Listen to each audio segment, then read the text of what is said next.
आज के लेक्चर में हम लोग ज्योमेट्री के बेसिक कॉन्सेप्ट्स को देखेंगे जो आगे के प्रश्न को बनाने में हेल्पफुल होंगे। तो आइए स्टार्ट करते हैं आज का थ्योरी लेक्चर। देखिए, ज्योमेट्री का कुछ बेसिक कॉन्सेप्ट्स को जानना बहुत ही ज़रूरी है, जिससे हम लोग क्वेश्चन को इजीली सॉल्व कर सकते हैं। तो देखिए, यहाँ क्या है, L और M दो लाइन है और N नाम का लाइन इन दो लाइन L और M को इंटरसेक्ट कर रहा है। तो दो या दो से अधिक लाइन को जो लाइन इंटरसेक्ट करता है अर्थात काटता है उसे कहते हैं ट्रांसवर्सल लाइन। तो N मेरा कौन सा लाइन हो गया? Transversal line. ओके, इसे हिंदी में क्या कहते हैं? तिर्यक छेदी रेखा। ट्रांसवर्सल लाइन का मतलब क्या हो गया? तिर्यक छेदी रेखा। तो N मेरा ट्रांसवर्सल लाइन हो गया, जो कि L और M दो लाइन को कट कर रहा है, इंटरसेक्ट कर रहा है। कहाँ पर? L को इंटरसेक्ट कर रहा है पॉइंट P पर और M को इंटरसेक्ट कर रहा है पॉइंट Q पर। ओके, अब देख लीजिए, तो इस प्रकार से पॉइंट P पर चार एंगल बनेंगे, एंगल 1, एंगल 2, एंगल 3 और एंगल 4। उसी प्रकार पॉइंट Q पर भी चार एंगल बनेंगे, एंगल 5, एंगल 6, एंगल 7 और एंगल 8। अब देख लेते हैं कि हम एक्सटीरियर एंगल किसे कहेंगे। इसे हिंदी में क्या कहते हैं? बाह्य कोण। और इंटीरियर एंगल को हिंदी में कहते हैं अंतः कोण। तो देखिए, एक्सटीरियर मतलब बाहर, तो बाहर कौन है? देखिए, इस लाइन के देखिए बाहर साइड में कौन है? 1 और 2, और इस लाइन के देखिए बाहर साइड में कौन है? 7 और 8। तो जो बाहर साइड में जो एंगल है 1, 2 और 7, 8, उसे क्या कहेंगे? Exterior angle.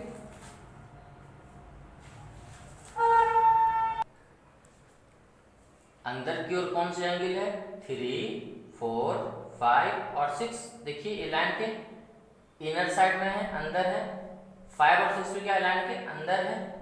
तो 3, 4, 5 और 6 इन चार एंगल को हम क्या कहेंगे? इंटीरियर एंगल अर्थात अंतः कोण। तो जो एंगल आउटसाइड में रहेगा, बाहर रहेगा, उसे एक्सटीरियर एंगल, और जो एंगल लाइन के अंदर रहेगा, अंदर, उसे क्या कहेंगे? Interior angles. ओके, अब हम लोग देख लेते हैं pair of corresponding angle. Corresponding angle को हम लोग हिंदी में क्या कहते हैं? संगत कोण। तो करस्पॉन्डिंग एंगल किसे कहते हैं? तो देखिए, एंगल 5, एंगल 6 और एंगल 4 और एंगल 8, एंगल 2 और angle 6, angle 3 and angle 7, in pair को मतलब इन जोड़ा को क्या कहेंगे? Pair of corresponding angle. देखिए, 1 और 5, तो 1 और 5। देखिए, एक लाइन है, ये N लाइन है, तो N लाइन के एक साइड देखिए, आप राइट साइड देखिए, इस लाइन पे आप राइट साइड देखिए। तो राइट साइड देखिएगा तो क्या रहेगा? 1 देखिए, 1 लाइन के बाहर वाला, तो 5 लाइन इस लाइन के अंदर वाला। 1 क्या है? बाहर, तो 5 बाहर नहीं, बाहर तो 8 है, अंदर क्या है? 5। तो एक बाहर और एक अंदर, लाइन के एक साइड, एक बाहर और एक अंदर। तो बाहर अंदर को क्या कहेंगे हम लोग? Corresponding angle. क्या देखिए, अगर ये अंदर तो इधर बाहर 4 और 8। देखिए, 4 और 8 क्या कहेंगे? Corresponding angle. ओके, अब लाइन के लेफ्ट साइड देख लीजिए आप लोग, लाइन के लेफ्ट साइड। तो लाइन लेफ्ट साइड क्या होगा? देखिए, 2 बाहर, तो अंदर कौन है? 6। 2 और 6, इसे क्या कहेंगे? Corresponding angle. उसी प्रकार 3 अंदर है तो 7 बाहर है, तो इन दोनों क्या कहेंगे? Corresponding angle. ओके, अब हम देख लेते हैं pair of alternate interior angle. तो अल्टरनेट एंगल दो टाइप के होते हैं, एक अल्टरनेट इंटीरियर एंगल और एक अल्टरनेट एक्सटीरियर एंगल। मतलब अल्टरनेट एंगल को हम लोग हिंदी में क्या कहते हैं? एकांतर कोण। तो एक अंतः एकांतर कोण और एक बाह्य एकांतर कोण। तो देखिए, अल्टरनेट एंगल किसे कहेंगे? देखिए, 4 और 6, 4 देखिए, 4 और 6 अल्टरनेट मतलब तिरछा तिरछी, क्रॉस। देखिए, क्रॉस, तो 6 क्रॉस कौन है? 4। तो 4 और 6 को क्या कहेंगे, अल्टरनेट एंगल। और 3 के सामने कौन है, क्रॉस कौन है, 5, तो 3 और 5 को क्या कहेंगे, पेयर ऑफ अल्टरनेट एंगल। यहाँ पेयर ऑफ अल्टरनेट एंगल 4 और 6 को, लेकिन अंदर में है तो क्या कहेंगे, अल्टरनेट इंटीरियर एंगल्स। ओके, अब देख लीजिए अल्टरनेट एक्सटीरियर एंगल। तो अल्टरनेट एक्सटीरियर एंगल किसे कहेंगे, 1 और 7 को। देखिए क्रॉस तिरछा तिरछी, तो 1 के सामने कौन है, 7, लेकिन क्या बाहर, ये भी क्या है बाहर, तो बाहर बाहर का कहेंगे अल्टरनेट एक्सटीरियर एंगल। और 2 और 8 है, देखिए 2 है बाहर, तो इधर 2 बाहर में कौन है, 8 है, तो 2 और 8 क्या कहेंगे, अल्टरनेट एक्सटीरियर एंगल। ओके, अब देख लीजिए लाइन के एक ही साइड, या तो लाइन के राइट साइड, लाइन के लेफ्ट साइड। तो लाइन के एक ही साइड जो अंदर में जो 2 एंगल बनता है इनर साइड में, आउटर नहीं, आउटर में तो 1 और 8 हो गया, अंदर में क्या हुआ, 4 और 5 हुआ। तो 4 और 5 को हम क्या कहेंगे, तो 4 और 5 को हम कहेंगे को इंटीरियर एंगल। तो लाइन के एक ही साइड 4 और 5 है, तो इन दोनों को एंगल क्या कहेंगे, को इंटीरियर एंगल कहेंगे हम लोग। ओके, और अब देखिए लाइन के लेफ्ट साइड देख लीजिए, अंदर में क्या है, कौन सा एंगल, अंदर में 3 और 6 है, तो 3 और 6 को क्या कहेंगे हम लोग, देखिए इसे क्या कहेंगे, को इंटीरियर एंगल। तो 4 और 5 और 3 और 6 को क्या कहेंगे, को इंटीरियर एंगल। इसका एक और नाम है, क्या है, कंसेक्यूटिव इंटीरियर एंगल। कंसेक्यूटिव इसके लगातार ये है, कंसेक्यूटिव मतलब लगातार होता है, इसके लगातार ये है। या फिर अल्टरनेट इंटीरियर या अल्टरनेट एक्सटीरियर एलाइड एंगल भी कहते हैं। ओके, तो इसे 4 और 5 को और 3 और 6 को क्या कहते हैं, को इंटीरियर एंगल या कंसेक्यूटिव इंटीरियर एंगल या एलाइड एंगल भी कहते हैं। अल्टरनेट इंटीरियर या alternate exterior allied angle. Okay, अब हम लोग देख लेते हैं कि मान लीजिए एबी से कोई ट्रायंगल है,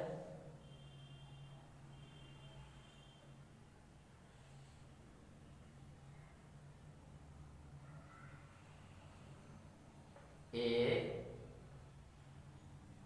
बी और सी, और इसी ट्रायंगल में हम किसी भी साइड को एक्सटेंड कर देते हैं, बढ़ा देते हैं। देखिए तो इस साइड को हम बीसी साइड को बढ़ा दिए, एक्सटेंड कर दिए आगे तक। ओके, तो एक्सटेंड करने से एंगल बना बाहर में, इसका कहेंगे एक्सटीरियर एंगल। इस एंगल का नाम देते हैं क्या, एंगल 1, और इस एंगल का नाम देते हैं एंगल 2, और इस एंगल का नाम देते हैं एंगल 3।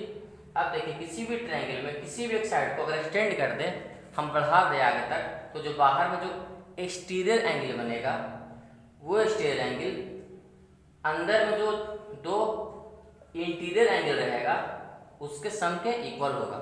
तो देखिए तो 1 होगा, जो एंगल 1 होगा वो किसके इक्वल होगा, तो एंगल 2 और एंगल 3 के सम के इक्वल होगा। ओके, तो अब देखिए तो 1 को क्या कहेंगे, 1 को कहेंगे एक्सटीरियर एंगल, मतलब बहिष्कोण, एक्सटीरियर एंगल कहेंगे बहिष्कोण। और 2 और 3 को क्या कहेंगे, 2 को या 3 को, देखिए ये इंटीरियर एंगल तो है, लेकिन कौन सा इंटीरियर एंगल है, देखिए 1 के इंटीरियर कौन सा एंगल, ये वाला एंगल है, लेकिन ये एंगल तो नजदीक ना है, नजदीक नहीं है, तो ये भी तो अंदर ही है, ये क्या है, ये एंगल दूर है, इसे कहते हैं क्या, इंटीरियर अपोजिट एंगल। तो 2 को और 3 को क्या कहते हैं, इंटीरियर, क्योंकि अंदर में है, और इसके सामने है, अंदर में और इसके भी सामने है, तो इंटीरियर अपोजिट एंगल। तो इसे हिंदी में क्या कहेंगे, हिंदी में कहेंगे किसी भी ट्रायंगल में, त्रिभुज में अगर हम एक भुजा को आगे की ओर बढ़ा दें, तो जो बाहर में बहिष्कोण बनता है वो अंतः सुदूर 2 कोणों के योग के बराबर होता है। ओके, अंतः सुदूर में तो ये तो नजदीक हो गया, दूर ये ना है, अंतः में कौन सा कोण दूर है, ये और ये, तो अंतः सुदूर कोणों के योग के बराबर होता है। तो अब हम लोग याद रखेंगे एक्सटीरियर एंगल जो बनेगा वो इंटीरियर अपोजिट एंगल के सम के इक्वल होगा। ओके, अब हम लोग देख लेते हैं कि ट्रायंगल कितने प्रकार के होते हैं अकॉर्डिंग टू साइड्स। ओके, तो types of triangle according two sides. Sides के अनुसार ट्रायंगल कितने प्रकार के होते हैं? तो पहला है इक्विलैटरल ट्रायंगल। इक्विलैटरल ट्रायंगल इसे हिंदी में क्या कहते हैं? समबाहु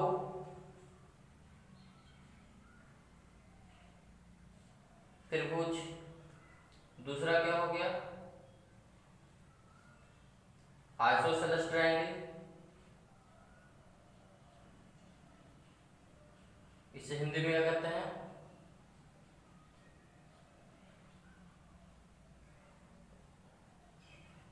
समद्विबाहु त्रिभुज। तीसरा है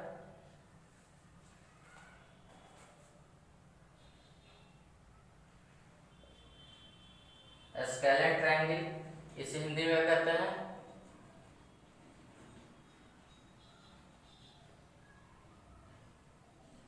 विषमबाहु त्रिभुज। ओके, तो देखिए जिसके तीनों साइड इक्वल होते हैं उसे क्या कहते हैं? Equilateral triangle. तीनों साइड क्या होंगे? इक्वल होंगे। All three sides are equal. तीनों साइड इक्वल होंगे। इसके सिर्फ ओनली टू साइड्स इक्वल होंगे। Only two sides are equal, केवल दो ही साइड इक्वल होंगे। ओके, इसके कोई भी साइड इक्वल नहीं होंगे। No any two sides are equal, कोई भी दो साइड्स इक्वल नहीं होंगे। जैसे मैं फिगर में देख लेते हैं, फिगर से कि जैसे देख लेते हैं, देखिए ये एक ट्रायंगल है, इसके तीनों साइड इक्वल है। मान लीजिए ये साइड, ये साइड, ये साइड, तीनों साइड इक्वल है, तो इस ट्रायंगल को क्या कहेंगे? Equilateral triangle. नाम ही से पता चल रहा है समबाहु त्रिभुज। सम मतलब बराबर और बाहु मतलब भुजा, जिसके तीनों साइड बराबर हो उसे हम इक्विलैटरल ट्रायंगल कहते हैं। अब देखिए तीनों साइड इक्वल तो तीनों एंगल भी इक्वल, तो ये तीनों जो एंगल होगा वो भी इक्वल होगा। तो ट्रायंगल के तीनों एंगल का सम कितना होता है? 180 डिग्री, 180 डिग्री होता है तीनों एंगल का जोड़। तो तीनों कोनों का जोड़ 180 होगा, और तीनों एंगल इक्वल है क्योंकि तीनों साइड इक्वल है, तीनों एंगल भी इक्वल होगा। तो क्या होगा? 60 60 60। तो तीनों एंगल कितना होगा? 60 60 और 60। तो इक्विलैटरल ट्रायंगल किसे कहेंगे? जिसका तीनों साइड इक्वल हो और तीनों एंगल भी इक्वल हो जाएंगे। और कितने के एंगल होंगे? 60 60 60, उसे हम कहेंगे इक्विलैटरल ट्रायंगल अर्थात समबाहु त्रिभुज। अब देख लीजिए आइसोसेलेस ट्रायंगल किसे कहेंगे? जिसके केवल दो साइड इक्वल हो। देखिए केवल दो ही साइड इक्वल रहेंगे, ये वाला साइड और ये वाला साइड क्या दोनों इक्वल हैं। तो दो साइड इक्वल होंगे तो उन दो साइड के अपोजिट एंगल भी क्या होंगे? इक्वल होंगे। इस साइड के सामने ये एंगल और इस साइड के सामने ये एंगल, ये दोनों एंगल भी इक्वल होंगे। ओके, तो आइसोसेलेस मतलब समद्विबाहु, सम मतलब बराबर, द्वि मतलब दो, और बाहु मतलब भुजा, मतलब जिसके दो बाहु बराबर हो, दो भुजा बराबर हो, उसे कहते हैं इक्विलैटरल अर्थात समद्विबाहु त्रिभुज। देखिए दो साइड इक्वल और दो एंगल भी इक्वल। अब देख लेते हैं स्केलेन ट्रायंगल, विषमबाहु त्रिभुज, जिसके कोई भी दो साइड इक्वल नहीं हो, कोई भी साइड इक्वल नहीं हो, उसे क्या कहेंगे हम? Scalene triangle. कोई भी साइड इसमें दो साइड इक्वल, ना तो ये साइड इक्वल है, ना तो ये और ये, ना तो ये, कोई भी दो साइड इक्वल नहीं हो, तो कोई भी दो साइड इक्वल नहीं होगा तो कोई भी एंगल भी इक्वल नहीं होगा, उसे क्या कहेंगे हम? इसमें कोई भी दो साइड इक्वल नहीं होगा, तो ऐसे ट्रायंगल का कहेंगे हम स्केलेन ट्रायंगल। अब हम देख लेते हैं कि एंगल के अनुसार ट्रायंगल कितने प्रकार के होते हैं। अभी क्या देखा? साइड के अनुसार और आप क्या देखेंगे एंगल के अनुसार। तो एंगल के अनुसार ट्रायंगल कितने प्रकार के होते हैं? तो पहला है acute angle triangle, acute angle triangle अर्थात न्यून कोण त्रिभुज, न्यून कोण त्रिभुज। दूसरा है right angle triangle, right angle triangle अर्थात समकोण त्रिभुज।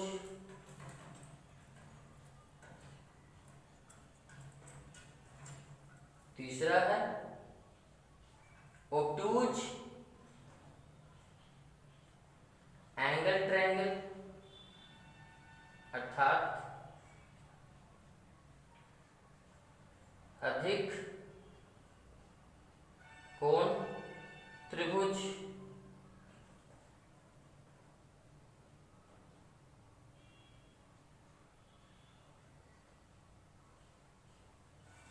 अब देख लेते हैं एक्यूट एंगल ट्रायंगल किसे कहते हैं अर्थात न्यून कोण त्रिभुज किसे कहते हैं।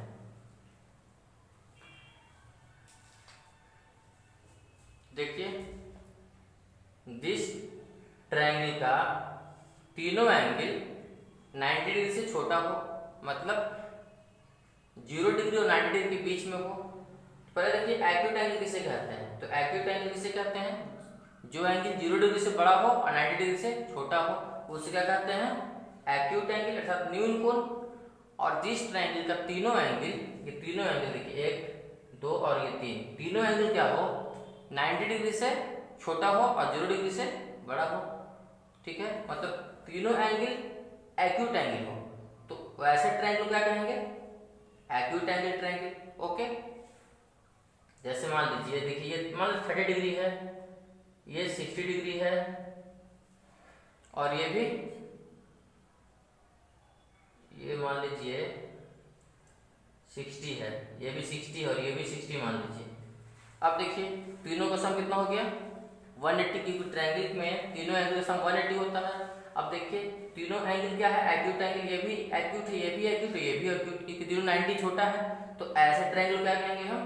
Acute angle triangle. ओके, अब देखिए राइट एंगल ट्रायंगल किसे कहते हैं? जिस ट्रायंगल का एक एंगल 90 डिग्री हो अर्थात राइट एंगल हो। देखिए जिस ट्रायंगल में एक एंगल क्या हो 90 डिग्री का हो, ये 90 डिग्री का एंगल है, तो ऐसे ट्रायंगल का कहेंगे हम राइट एंगल ट्रायंगल अर्थात समकोण त्रिभुज।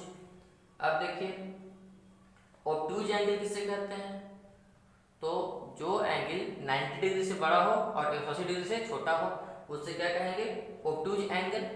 और जिस ट्रायंगल में एक एंगल ऑब्टूज एंगल हो उससे क्या कहेंगे? ऑब्टूज एंगल ट्रायंगल। जैसे देख लीजिए फिगर इसका, ये कोई ट्रायंगल है और इस ट्रायंगल में ये जो एंगल है वो क्या है?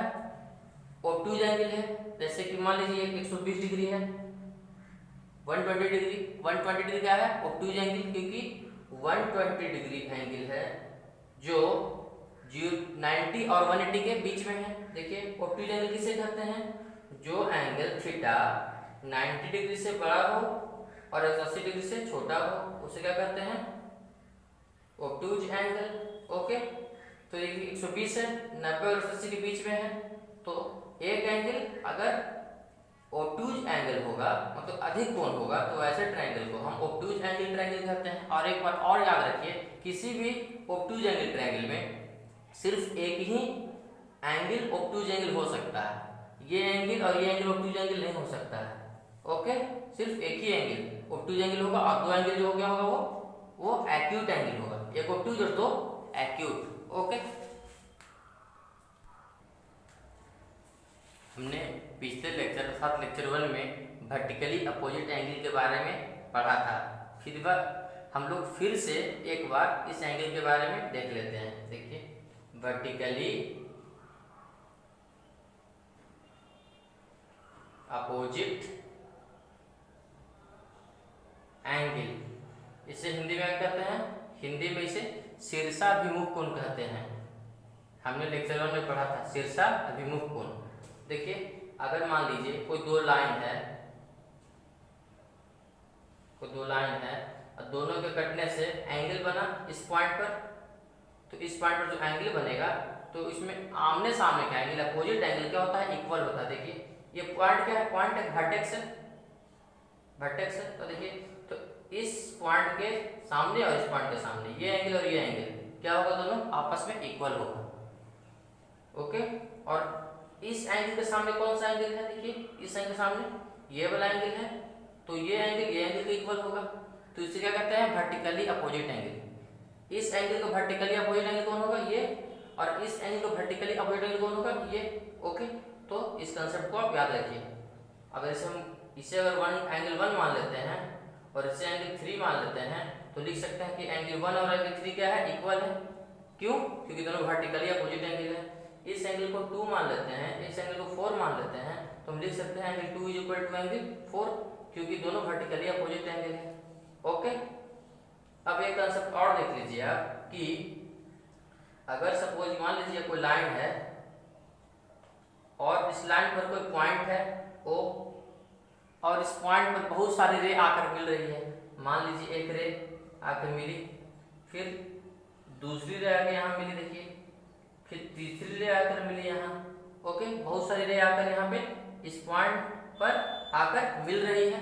तो कितने एंगल बनेंगे, देखिए लाइन के ऊपर, लाइन के अपर साइड में कितने एंगल बनेंगे, एक एंगल, दो एंगल, तीन एंगल, चार एंगल बनेंगे। इसे हम θ1 मान लेते हैं, इसे θ2 मान लेते हैं, और इसे θ3 मान लेते हैं, और इसे θ4 मान लेते हैं। तो हमें पता है कि लाइन के अब ऊपर साइड किसी भी पॉइंट पे, लाइन के किसी भी पॉइंट पे लाइन के ऊपर साइड जो एंगल बनेगा, सब एंगल का सम कितना होगा, 180 डिग्री। तो अगर हम सब एंगल को ऐड कर देते हैं, एंगल θ1 प्लस θ2 प्लस θ3 प्लस θ4, तो सब एंगल को सम कितना हो जाएगा, 180 डिग्री। ओके,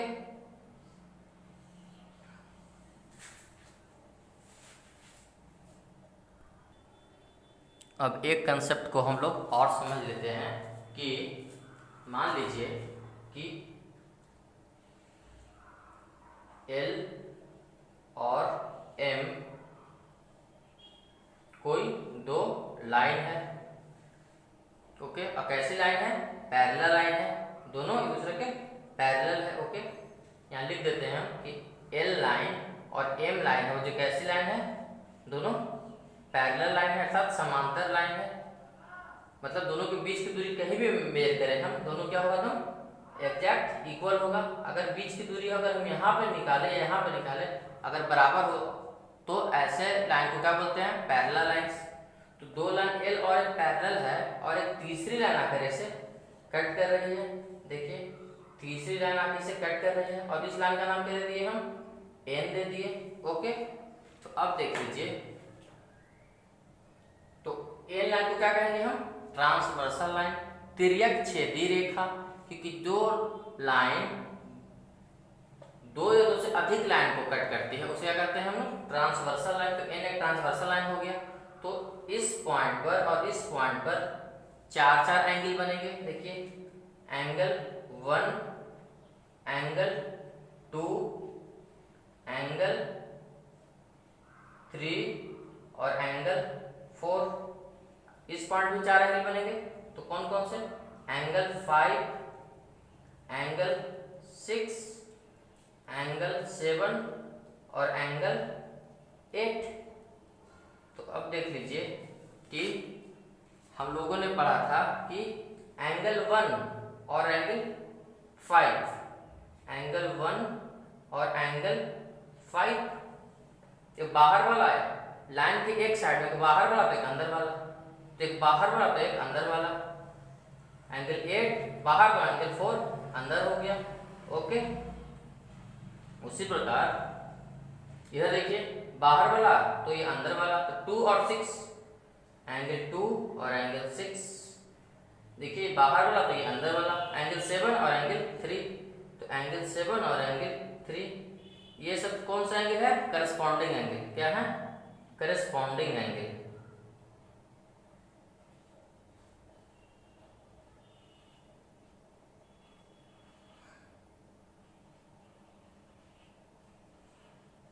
करस्पॉन्डिंग एंगल, क्या कहते हैं हम लोग, संगत कोण कहते हैं, संगत कोण। ओके, तो करस्पॉन्डिंग एंगल क्या होगी इस केस में, क्या होती है, आपस में इक्वल होती है। तो आप याद रखिए, जब भी दो पैरेलल लाइन पैरेलल होना चाहिए, अगर लाइन पैरेलल नहीं होगा तब ये एंगल इक्वल नहीं होगा।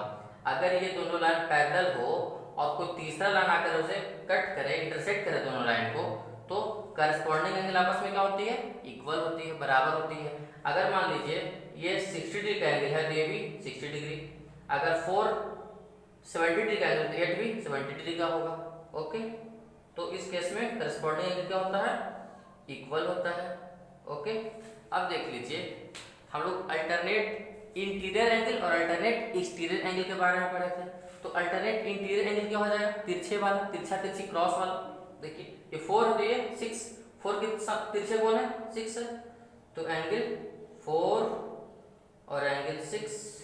और देखिए 3 के तिरछे कौन है, अंदर वाला, अंदर में, तो 3 और 5, तो एंगल 3 और एंगल 5। इसे क्या कहते हैं, अल्टरनेट इंटीरियर एंगल, अंतः एकांतर कोण, अंतः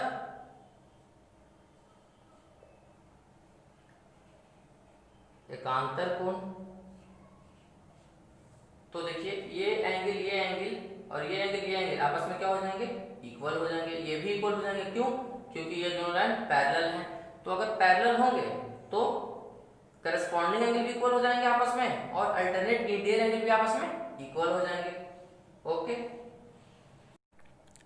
अब हम लोग अल्टरनेट एक्सटीरियर एंगल के बारे में देखेंगे। ओके, देखिए अल्टरनेट एक्सटीरियर एंगल, तो अल्टरनेट एक्सटीरियर एंगल किसे कहेंगे, तो अल्टरनेट एक्सटीरियर का मतलब हो गया कि एक्सटीरियर मतलब बाहर वाला और अल्टरनेट मतलब क्रॉस, तिरछा तिरछी। तो देखिए बाहर वाला कौन है, 1 इधर बाहर वाला कौन है, तिरछे में 7, तो 1 और 7। अब देख लीजिए 2 के तिरछे में कौन है बाहर में, 8, तो 2 और 8, ये क्या हो गया, अल्टरनेट एंगल ही है, लेकिन अल्टरनेट कैसा वाला, अल्टरनेट एक्सटीरियर एंगल। तो अल्टरनेट एक्सटीरियर एंगल को हिंदी में क्या बोलेंगे हम लोग, बाह्य एकांतर कोण। अल्टरनेट इंटीरियर एंगल को क्या कहेंगे, अंतः एकांतर कोण। ओके, तो देखिए 1 और 7 और 2 और 8 ये दोनों भी आपस में क्या होंगे, इक्वल होंगे। ऐसा क्यों हो रहा है, क्योंकि लाइन L और लाइन M आपस में पैरेलल है। अगर लाइन L और लाइन M पैरेलल नहीं होंगे तो ये कुछ भी आपस में इक्वल नहीं होंगे। ओके, अब देख लेते हैं कि हम लोग पढ़े थे कि लाइन के एक ही वाले ट्रांसवर्सल लाइन के एक ही तरफ, देखिए एक ही तरफ जो अंदर दो एंगल बनता है, अंदर में 4 और 5, देखिए 4 और 5, और इधर भी देखिए लेफ्ट साइड, लाइन के लेफ्ट साइड अंदर में कौन एंगल बन रहा है, 3 और 6। तो इन दो एंगल का सम क्या होता है, 180। इन दोनों का सम क्या होता है, 180 डिग्री। और इन दोनों एंगल को क्या कहते थे हम लोग, देखिए एलाइड एंगल या को इंटीरियर एंगल, या और क्या कहते थे, कंजिक्यूटिव एंगल भी कहते थे। ओके, कंजिक्यूटिव इंटीरियर एंगल या को इंटीरियर एंगल या एलाइड एंगल। ओके, अब हम लोग देख लेते हैं कि मान लीजिए यहाँ पर कोई एक पॉइंट है ओ क्या है, यहाँ पर कोई पॉइंट है। अब इस पॉइंट पर आकर बहुत सारी रे मिल रही है, देखिए एक रे, फिर यहाँ पर आकर दूसरी रे मिली, फिर यहाँ पर आकर तीसरी रे मिली, फिर यहाँ पर आकर चौथी रे मिली। तो यहाँ पर बहुत सारी रे आकर मिल रही है इस पॉइंट पर। अब देखिए तो हर रे के बीच में कुछ ना कुछ एंगल बनेगा, एक एंगल यहाँ बना, इन दोनों रे के बीच कुछ एंगल बनेगा, इन दोनों रे के बीच कुछ एंगल बनेगा, और इन दोनों रे के बीच भी कुछ एंगल बनेगा। ओके, और मान लेते हैं कि ये एंगल जो बन रहा है कितना बन रहा है, θ1, θ2, θ3 और θ4। तो अगर किसी पॉइंट के चारों तरफ बहुत सारे एंगल बने और उन एंगल का सम निकालना हो तो क्या होगा, θ1 प्लस θ2 प्लस θ3 प्लस θ4। तो इन सब का सम क्या होगा, 360 डिग्री। ओके, तो आप लोग याद रखिएगा किसी भी पॉइंट के चारों तरफ जो एंगल बनता है वो क्या होता है, 360 डिग्री का होता है। या ऐसे ऐसे लिख सकते हैं, sum of all angles around around चारों तरफ a point around a point is 360 degree. Okay, तो इस कंसेप्ट को आप याद रखेंगे।